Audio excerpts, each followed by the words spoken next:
Ladies and gentlemen, and welcome. Today I want to try something a little bit different.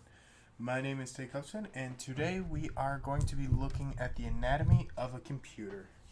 Here I have this spare computer that has just been kind of laying around, and we'll look a little bit deeper into it.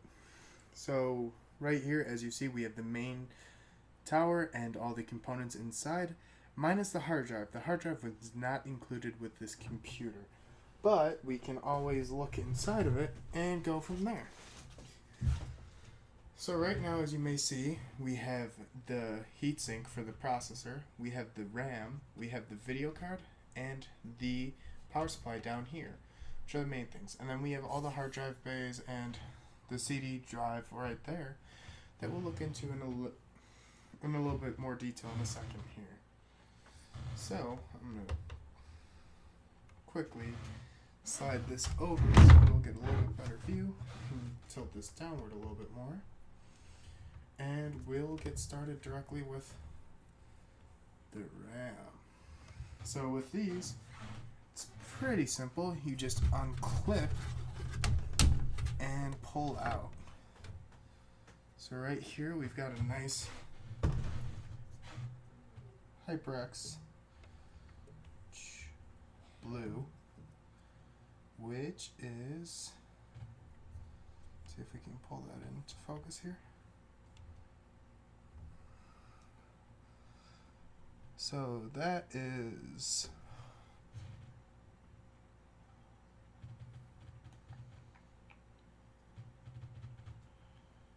alrighty. This actually does not say what kind of RAM it is, but I know what it is because I've worked with this machine before. This is Kingston DDR3 RAM, 8 gigabytes, and yeah, kind of interesting. A little bit dusty because it's a little bit older, but I like that blue housing. So now we're going to reach in and grab the other two sticks of RAM. Sorry, I'm focusing this all manually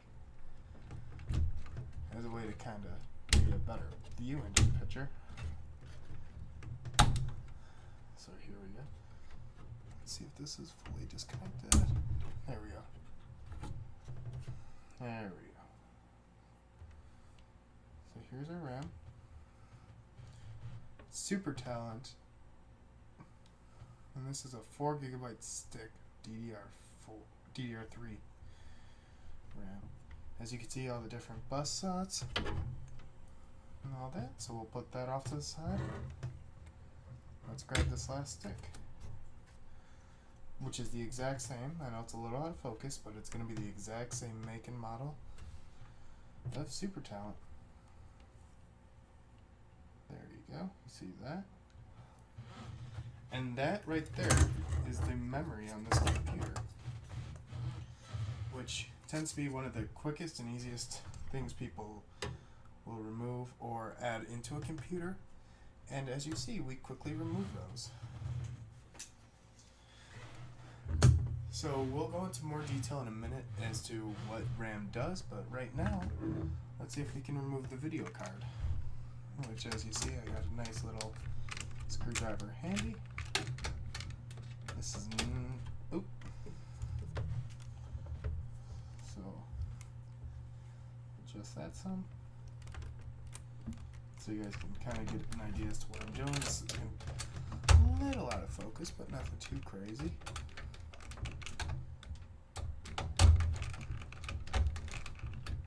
Sorry if you hear a lot of background noise. I've got quite a bit going on behind me. Got my main machine and my laptop running side by side. One doing just basic rendering on a different video, and the other is recording my audio. So with the video card, this one locks in. It should just snap right out. And there we go. Alrighty. So here's our video card. Quite a large one, but it is a little bit older, so that is alright. And this is it. There we go. HD 7550. Ooh, ain't that a beauty. You could tell it's older by how big it is. Newer cards are not nearly as large. So So here we go, we'll zoom in a little and I'll show you a few things on the board.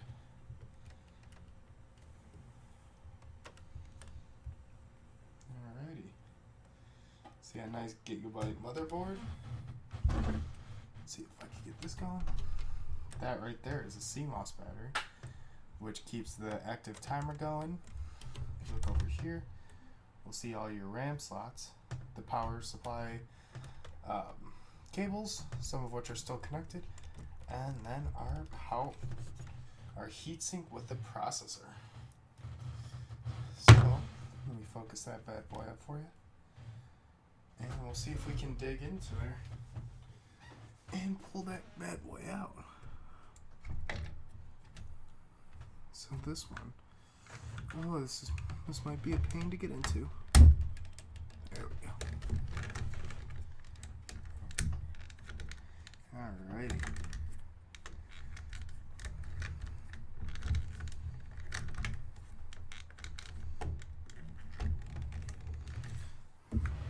I know I'm not really going into any particular details quite yet, but we will go further in a minute.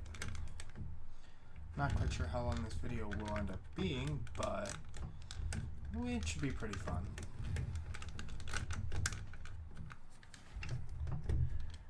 Alright, so those two screws are loose.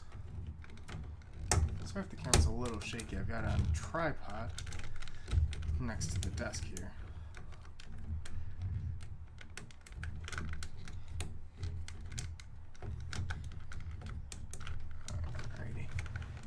I won't go into taking apart the motherboard. I feel like that should be something saved for a different episode. Or a different even series altogether. This is mainly just showing you the main parts. And then I'm going to break it down and go into detail as to what each one does.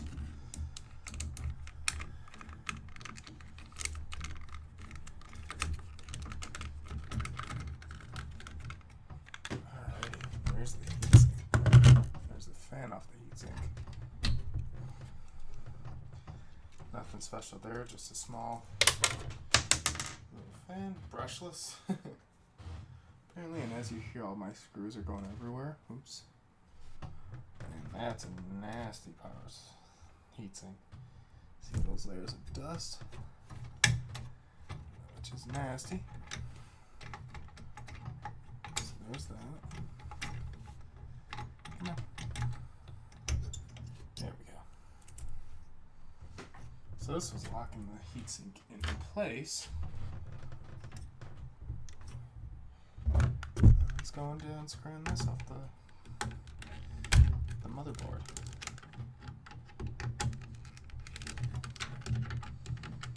Yeah, not my preferred choice of tools, but they were free, so you could never say no to free PC working tools.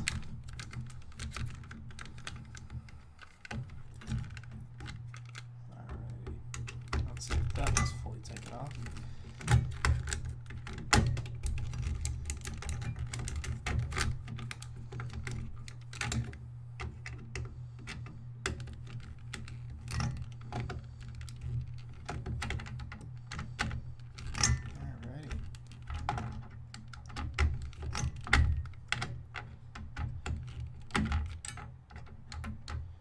I've never really done anything like this in terms of recording myself taking apart a rig like this. Or a rig at all. And sorry about the dog barks. And the microphone's out there. Oh. Got the heatsink off. I was about to remove the whole bracket. And again, more screws falling out. Whatever. But this is the bad boy I was looking for.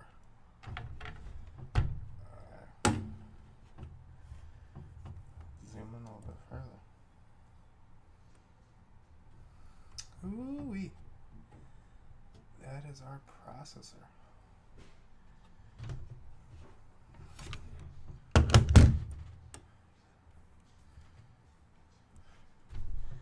Look at all those bad pins. And you see this processor is a little bit melted. It is an AMD chip, so it does get a little bit warmer. The thermal paste is literally glued to it. Oh, man, I've never seen something this bad. But, you know, it happens. That's a beauty, though. Alright. So let's stick it back on the board. Lock it down. I don't want to lose it. You know how it is. So in terms of the power supply, let's zoom back out. I'm just going to start unplugging the rest of these. Come on. Oh man, 20 pin adapter on this bad boy is stuck. There we go. Nice little 20 pin adapter there. This is plugged in. Ooh. Alrighty. And that's got a little clip in it. And normally I would use an anti-static wristband. I do have one. It's just with a computer like this, it's more going to end up being a spare parts computer. There we go. Yeah, this thing, I've tested, it works, it functions, but that AMD chip, really not worth a whole lot.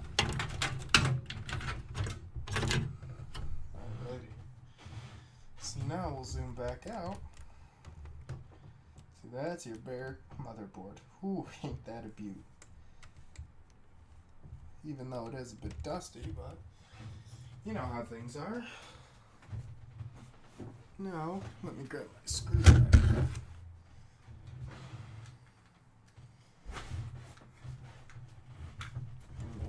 Shift a little bit farther up.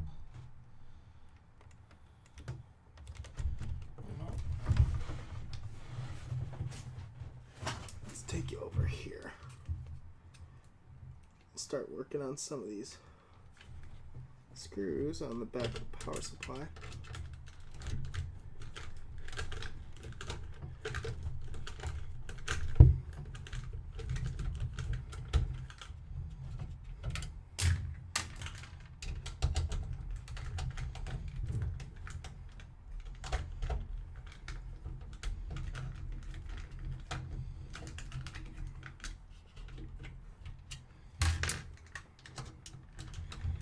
Alrighty. This thing is coming apart nicely. I don't know if you can hear me with the onboard microphone or with the other one over there. I might have to adjust the audio, but we will see. That's a problem for future me. Alrighty.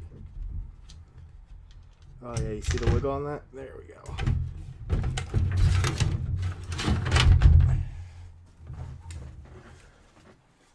Not bad power supply. 700 watts. Pure power. You know, computers are beautiful though.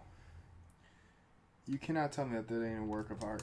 So, we'll go into a little bit more detail here. You got your PCIe port. Got two of them technically. PCI port. You got the CMOS battery. A heat sink. The processor and the processor bay, your RAM slots, and then down here we have all our SATA 2 connectors. Ooh, SATA 2. That's not very good. And then right over here we have our hard drive bays right here with the brackets. So as you see, we've got the SATA power connectors come through here, and then I've got the CD bay right there, which I'm not going to touch the CD bay. Really don't feel like being bothered. And there's a parts number for this computer. Alright, come on. Alright, it's an iBuyPower. It's a serial number if any of you need it. And then there's all the motherboard connectors. So, what we'll do now is we'll go into detail of what each part does.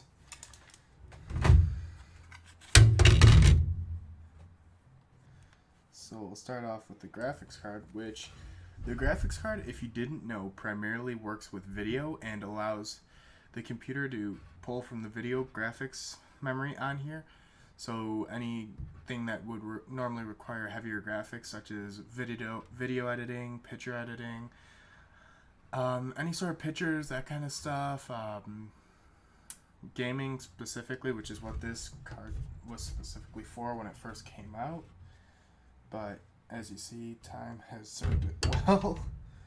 The processor, which if you didn't know or anything, I'm going to go over it anyways, is the brain of the computer. So everything the computer does has to go through there, which it's got miniature cores where all the information passes through in binary, and it's able to redirect it, send it where it should be, basically processing the information again. And then we have the RAM, which this often gets mistaken for hard drives by a lot of consumers who don't know the difference between them. So memory, or random access modules, I believe they're random access modules, they are what the programs run off of. So when you open a program, instead of it running directly off the hard drive, which would be really slow and inefficient, it runs off of these modules, which keep it cached. Or cached, there's huge debates as to how it should be pronounced, but you get the idea. So it gets cached in these little memory sockets and keep the programs running. And the more gigabytes of memory you have, the better the programs are going to run, the more multitasking you can do, that kind of stuff. Whereas the hard drive, what is missing in this rig, is where everything gets stored. It is the brain of the computer. The way I kind of phrase it to certain people is the graphics card is like the eye of the computer. It's how you see things and how well you visualize it. The RAM is like your arms or legs, the amount of limbs you have, so how well the computer will function with multitasking and everything like that. Processor being the brain, and then the hard drive being, again, like the brain, but what you remember and what you can always keep. So if you have any questions about computers, would like me to go into more details, leave a comment, drop a like if you like the video, and let me know what you'd like me to work on next. Maybe I could show you guys how to build a computer instead of showing you me breaking one down and describing the parts. But anyways, thank you guys for watching, and